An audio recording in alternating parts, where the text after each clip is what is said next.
Welcome to doctor BR Ambedkar open university. BA sociology second year third సెమిస్టర్లోని పాఠ్యాంశాలని మనం చర్చిస్తున్నాం. అంతేకాకుండా చాలా లోతుగా అర్థం చేసుకోవడానికి ప్రయత్నిస్తున్నాం. ఈరోజు సబ్జెక్టు మనకు సామాజిక సమస్యలు. సమాజంలో ఉన్నటువంటి సమస్యలను విశ్లేషించటం, ఆ సమస్యలకు ప్రభుత్వం చేస్తున్నటువంటి కార్యక్రమాల గురించి అర్థం చేసుకోవటం, అంతేకాకుండా ఆ సామాజిక సమస్యలు ఉత్పన్నమవుతున్నటువంటి తీరును అర్థం చేసుకోవటం, ఇలాంటి అంశాలని మనం చాలా లోతుగా విశ్లేషించడానికి ప్రయత్నిస్తున్నాం. సామాజిక సమస్యల్లో ఒక ముఖ్యమైనటువంటి సమస్య ఏమిటంటే బాల కార్మికుల సమస్య. ఇంగ్లీష్లోనైతే చైల్డ్ లేబర్ అంటాం. అంటే ఈ చైల్డ్ లేబర్ని మనం అర్థం చేసుకునే ముందు అసలు బాలలు అంటే ఎవరు? ఈ బాలలు అనే విషయానికి వస్తే ఒక్కొక్క దేశంలో ఒక్కొక్క నిర్వచనం ఉంటుంది. ప్రపంచవ్యాప్తంగా ఒక నిర్దిష్టమైనటువంటి నిర్వచనం లేదు.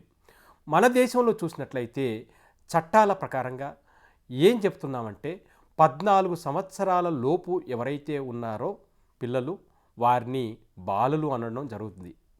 ఇంటర్నేషనల్ లేబర్ ఆర్గనైజేషన్ అంటే ప్రపంచవ్యాప్తంగా ఈ కార్మికులకు సంబంధించినటువంటి సంస్థ ILO అంటాం. ఈ ఇంటర్నేషనల్ లేబర్ ఆర్గనైజేషన్ ప్రకారం 15 సంవత్సరాల లోపు ఉన్నటువంటి వాళ్ళందరినీ బాలలు అంటారు.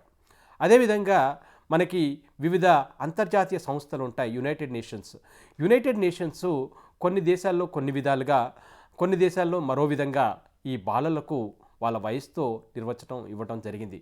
అందులో ముఖ్యంగా 18 సంవత్సరాల లోపు ఉన్న వాళ్ళందరినీ కూడా వారు బాలలు అని వేరే వేరే ప్రాతిపదిక మీద వాళ్ళు పేర్కొనటం జరిగింది. సరే, ఇప్పుడు మన దేశానికి వచ్చినట్లయితే మనం క్లియర్గా 14 సంవత్సరాల లోపు ఉన్నటువంటి పిల్లలందరినీ కూడా బాలలు అని అంటున్నాం. మరి ఈ బాలలకు సంబంధించినటువంటి రాజ్యాంగ రక్షణలు ఏమిటి? మరి బాల కార్మికులు అంటున్నాం. బాల కార్మికులు అంటే ఎవరు? అంటే ఎవరైతే పిల్లలు 14 సంవత్సరాల కంటే లోపు ఉన్నవాళ్ళు ఫ్యాక్టరీలలో కావచ్చు, ఇండస్ట్రీలో కావచ్చు, కర్మాగారాల్లో కావచ్చు, లేకుంటే ఎటువంటి పని కూడా చేయడానికి వీలు లేదు. ఎవరైనా చేస్తే కనుక వారిని మనం బాల కార్మికులు అంటాం. ముఖ్యంగా గ్రామీణ ప్రాంతంలో మనకు వ్యవసాయంలో వాళ్ళు చాలామంది పనిచేస్తున్నట్టు మనకు కనిపిస్తూ ఉంటుంది. ఈ బాల కార్మికులను పనిచేయకుండా ఉండడానికి రాజ్యాంగంలో మనకు అనేక రక్షణలు ఉన్నాయి. ముఖ్యంగా ఆర్టికల్ 24 ఏం చెప్తుంది? Prohibition of employment of child అని అంటుంది. అంటే ఏమిటి? అకార్డింగ్ టు ఆర్టికల్ 24 ప్రకారం పసిపిల్లలు అంటే 14 సంవత్సరాల లోపు ఉన్నటువంటి పిల్లలు ఎటువంటి ఫ్యాక్టరీల్లో కానీ, ఇండస్ట్రీలో కానీ, లేకుంటే ప్రమాదకరమైనటువంటి ఇండస్ట్రీలో కానీ ఎటువంటి పని అంటే వర్క్ ప్లేసెస్లో వాళ్ళు పనిచేయడానికి వీల్లేదు. ఇంకొకటువంటి రాజ్యాంగ రక్షణ ఈ బాలలకు ఇవ్వటం జరిగింది. ఈ బాల కార్మిక వ్యవస్థను తగ్గించడానికి అదేంటంటే ఆర్టికల్ 21A అంటే ఏమిటి?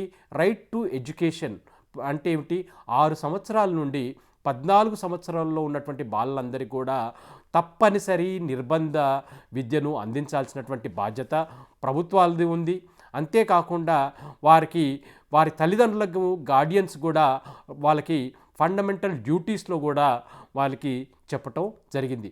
అంటే ఏమిటంటే కనుక బాలలకు కేవలం చదువుకునే స్వేచ్ఛ, లేకుంటే ఆనందంగా ఉండే స్వేచ్ఛ, శారీరక ఆరోగ్యంగా ఉండే స్వేచ్ఛ, మానసికంగా ఆరోగ్యంగా ఉండే స్వేచ్ఛను ఈ బాలలకు కల్పించటం జరిగింది.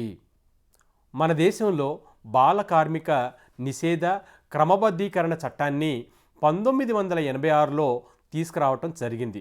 ఈ చట్టాన్ని ఇటీవల కాలంలో 2016లో సవరించటం కూడా జరిగింది. అంటే ఏమిటి అంటే కనుక 14 సంవత్సరాల లోపు ఉన్నటువంటి బాలలు ఎటువంటి పని కూడా చేయటం జరగకూడదు.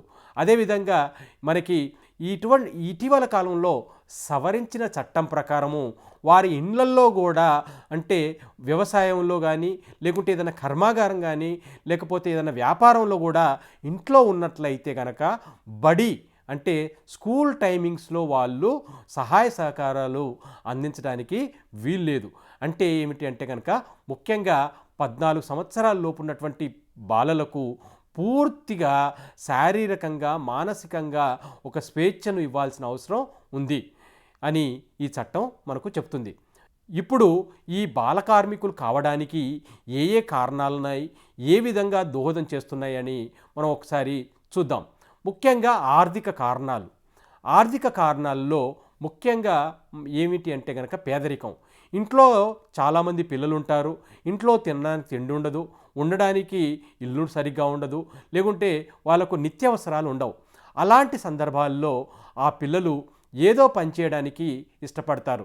అంతేకాకుండా తల్లిదండ్రులు కూడా వారిని వ్యవసాయంలోని కానీ వ్యాపారంలో కానీ లేకుంటే దగ్గరలో ఉన్నటువంటి కర్మాగారాల్లోకి పనికి పంపించడానికి వారికి దోహదం చేస్తుంది. కాబట్టి ముఖ్యంగా పేదరికం వలన పిల్లలందరూ కూడా బాలకార్మికులుగా అయ్యే అవకాశం ఉంది. ఇక రెండవది ఏమిటంటే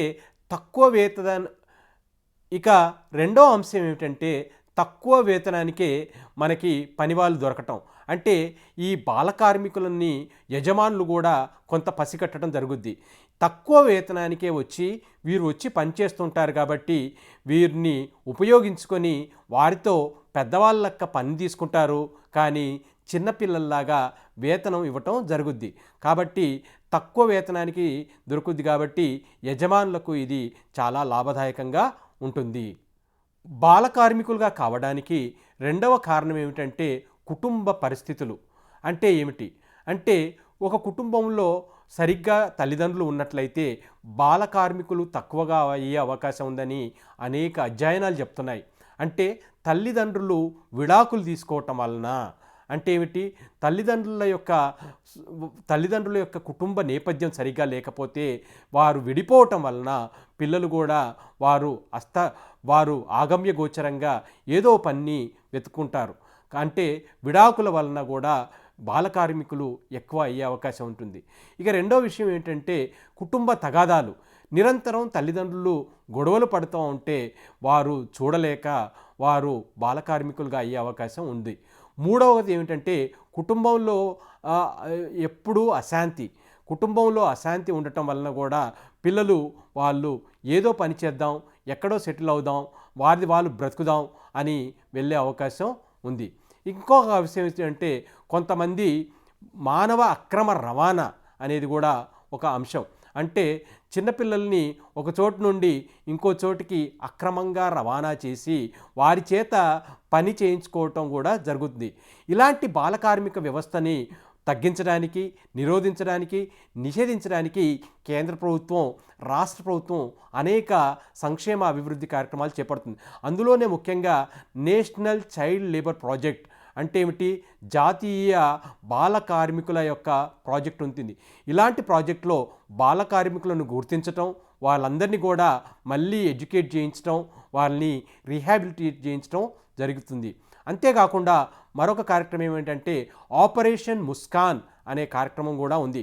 ఈ ఆపరేషన్ ముస్కాన్ అనే కార్యక్రమం ద్వారా రైల్వే స్టేషన్స్లో కానీ, బస్ స్టేషన్లో కానీ, లేకుంటే ఏదైనా రద్దీ ప్రాంతంలో కానీ చిన్నపిల్లల్ని కనుక గుర్తించినట్లయితే వాళ్ళందరినీ తీసుకెళ్ళి మళ్ళీ కౌన్సిలింగ్ చేసి వాళ్ళని పాఠశాలలో చేర్పించటం, అంతేకాకుండా తదుపరి వారి యొక్క రీహాబిలిటేట్ చేయడానికి ప్రభుత్వాలు ప్రయత్నం చేస్తున్నాయి. అదేవిధంగా అనేక ఎన్జిఓలు కూడా ఈ కార్యక్రమంలో ప్రయత్నం చేస్తున్నాయి. ముఖ్యంగా బాలకార్మిక వ్యవస్థ అనేది ప్రభుత్వాలు, ఎన్జిఓస్ మరియు ప్రజలందరూ కలిసి చేయవలసినటువంటి ఒక ముఖ్యమైనటువంటి ప్రజా సమస్యను ఎదిరించే కార్యక్రమం. కాబట్టి మనందరం కలిసి ఈ